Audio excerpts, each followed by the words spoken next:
ನಮಸ್ತೆ friends, welcome back to my YouTube channel.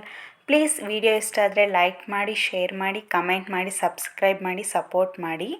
ಇವತ್ತು ನಾನು ನಿಮಗೆ ಆಲೂ ಬಟಾಣಿ ಕುರ್ಮಾ ಯಾವ ರೀತಿ ಮಾಡೋದಂತ ತೋರಿಸ್ಕೊಡ್ತೀನಿ ಬನ್ನಿ.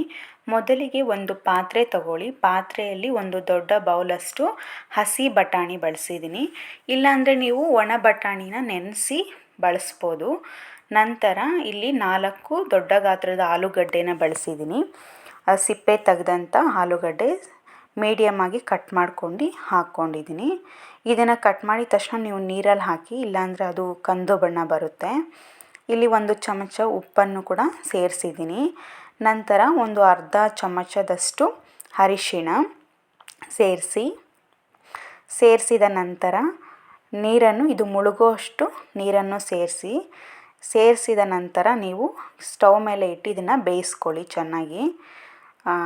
ನಂತರ ಒಂದು ಕುಕ್ಕರನ್ನು ತಗೊಳ್ಳಿ. ಇದರಲ್ಲಿ ಒಂದು 4 ಚಮಚ ಎಣ್ಣೆನ ಸೇರಿಸಿದ ನಂತರ 1 ಚಮಚ ಶುಂಠಿ ಬೆಳ್ಳುಳ್ಳಿ ಪೇಸ್ಟ್. ಇದನ್ನು ತಯಾರಿಸಲು ನಾನು 1 ನಿಂಬೆಹಣ್ಣಿನ ಗಾತ್ರದ ಬೆಳ್ಳುಳ್ಳಿನ ಸಿಪ್ಪೆ ತೆಗೆದಿದ್ದೀನಿ. ನಂತರ 2 ಇಂಚು ಶುಂಠಿನ ಪೇಸ್ಟ್ ಮಾಡಿದ್ದೀನಿ. ಇದು ಚೆನ್ನಾಗಿ ಹಸಿ ಘಮ ಹೋಗೋವರೆಗೂ ಚೆನ್ನಾಗಿ ಫ್ರೈ ಮಾಡ್ಕೊಳ್ಳಿ. ನಂತರ 4 ದೊಡ್ಡ ಗಾತ್ರದ ಈರುಳ್ಳಿನ ಸಣ್ಣದಾಗಿ ಕಟ್ ಮಾಡಿ ಹಾಕ್ಕೊಂಡಿದ್ದೀನಿ. ನಂತರ ಅರಿಶಿಣ ಸೇರಿಸಿ ಚೆನ್ನಾಗಿ ಫ್ರೈ ಮಾಡ್ಕೊಳ್ಳಿ. ಒಂದು ಅರ್ಧ ಚಮಚ ಅರಿಶಿಣ ಸೇರಿಸಿ ಫ್ರೈ ಮಾಡ್ಕೊಳ್ಳಿ ಚೆನ್ನಾಗಿ. ಸ್ವಲ್ಪ ಗೋಲ್ಡನ್ ಬ್ರೌನ್ ಕಲರ್ ಬರೋವರೆಗೂ ಫ್ರೈ ಮಾಡ್ಕೊಳ್ಳಿ ಚೆನ್ನಾಗಿ.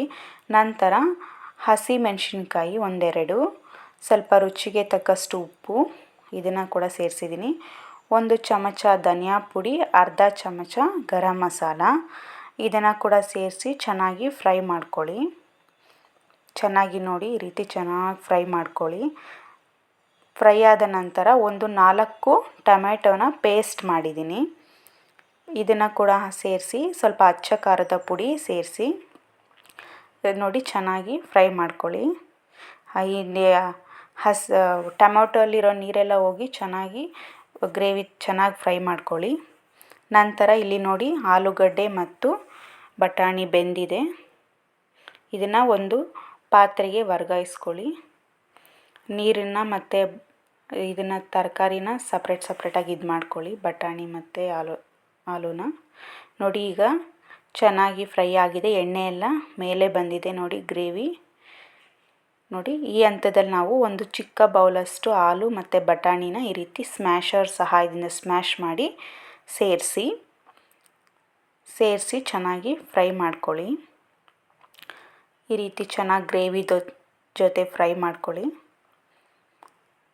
ಫ್ರೈ ಆದ ನಂತರ ಇಲ್ಲಿ ನಾವು ಮೊದಲಿಗೆ ಬೇಯಿಸಿಟ್ಕೊಂಡ ಬಟಾಣಿ ಮತ್ತು ಆಲೂಗಡ್ಡೆನ ಇದನ್ನು ಚೆನ್ನಾಗಿ ಎಲ್ಲ ಬೆರೆಸಿ ಮಸಾಲೆ ಜೊತೆ.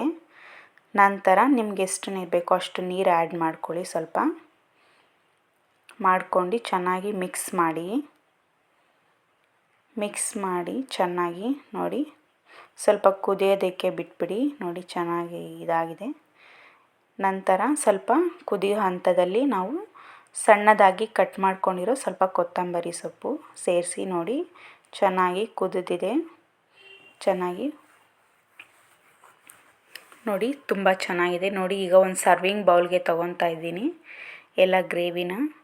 ಈ ಗ್ರೇವಿ ತುಂಬ ಚೆನ್ನಾಗಿರುತ್ತೆ. ಪೂರಿಗೆ ಮತ್ತು ಚಪಾತಿಗೆ, ದೋಸೆಗೆ ತುಂಬ ಇಷ್ಟಪಟ್ಟು ತಿಂತಾರೆ. ಗೀ ರೈಸ್ ಆ ರೀತಿ ಎಲ್ಲ ಮಾಡಿದಾಗ ಎಲ್ಲರೂ ಇಷ್ಟಪಟ್ಟು ಮನೇಲಿ ತಿಂತಾರೆ. ಇದನ್ನು ಒಮ್ಮೆ ಆದರೂ ಟ್ರೈ ಮಾಡಿ ನೀವು, ತುಂಬ ಚೆನ್ನಾಗಿರುತ್ತೆ ಈ ಗ್ರೇವಿ. ಇದಕ್ಕೆ ಕೊನೆ ಹಂತದಲ್ಲಿ ನಾನು ಸ್ವಲ್ಪ ಚಮಚ ತುಪ್ಪನ ಆ್ಯಡ್ ಮಾಡ್ತಾಯಿದ್ದೀನಿ. ಒಳ್ಳೆ ಟೇಸ್ಟ್ ಕೊಡುತ್ತೆ ಈ ತುಪ್ಪ. Thank you friends.